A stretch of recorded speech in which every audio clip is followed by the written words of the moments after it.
So yun guys, may bago na naman pala kaming kontrata. At samahan nyo kami for today's video. Subaybayan nyo ang aming gagawin sa ngayong araw for today's vlog. Isang malupit na intro muna yan.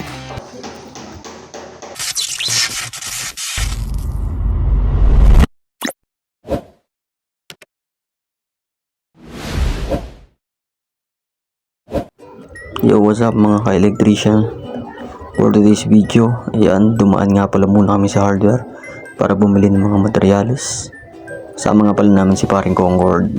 Ayan, nag-aayos siya ng gamit kasi lalarga na kami maya maya. So, ayan na nga, let's go! Medyo malayo-layo nga pala yung biyahe namin mga guys. Pero wait nyo lang, makarating din tayo dyan sa pupuntahan natin. Hindi rin madali guys yung buhay ng electrician.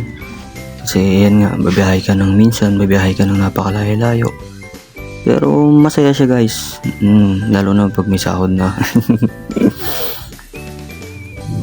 At andyan nga pala si Uncle Ruben at si Puy Puy. Shoutout nga pala kay Puy Puy na nag-aaral ng criminology ngayon sa Sablayan. Good luck. Pag pulis ka na, huwag mo kaming kalilimutan. Dalaw-dalaw ka dito minsan. At yun, diretso na sa ginagawa, diretso sa trabaho. Nga pala ang tawag yan, flexible guys. Nalagyan na nila ng wire.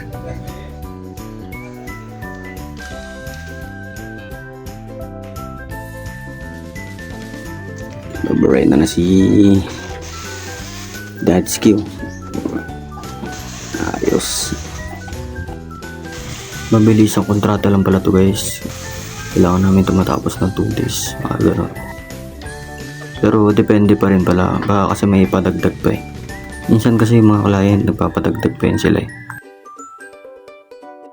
Gwapo si paring Concord oh.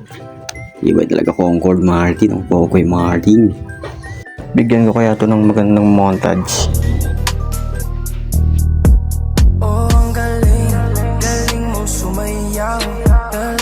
Diba ang lupet?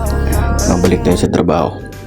Sa profession na to guys, kailangan skilled ka talaga. Complicated din kasi yung mga wire na yan eh. Kaya pinapaubayan na namin sa mga eksperto. Yan pala si paring Benny ang expert dito sa Mamburao. Kaya kung kailangan yung ng electrician, ayan, tawagan nyo lang siya. Siya din yung nire-recommendang Umeco. Kasi subok na yung husay niya sa electrical installation guys. Ganyan guys, magbalat ang veterano na sa electrical installation. Yung kulay itim pala na yan guys, ang tawag yan Beka Tube. Pero yung mga electrician dito sa amin, ang tawag yan spaghetti. Comment nyo nga guys kung bakit spaghetti yung tawag yan sa itim na yan. Hindi ko rin kasi alam eh. Mostly wood nga pala yung bahay nila guys. Gawa sa kahoy kaya gumamit kami ng plastic molding saka ng flexible. Yung kusina naman nila sa CR, sementado, may mga abang kaya okay na. Medyo mas madali yung trabaho. Yung breaker nga pala yung ginagawa ng tatay ko guys. Hindi ko siya matatapos yung video ngayon kaya next episode na lang guys. Thank you for watching. Bye bye!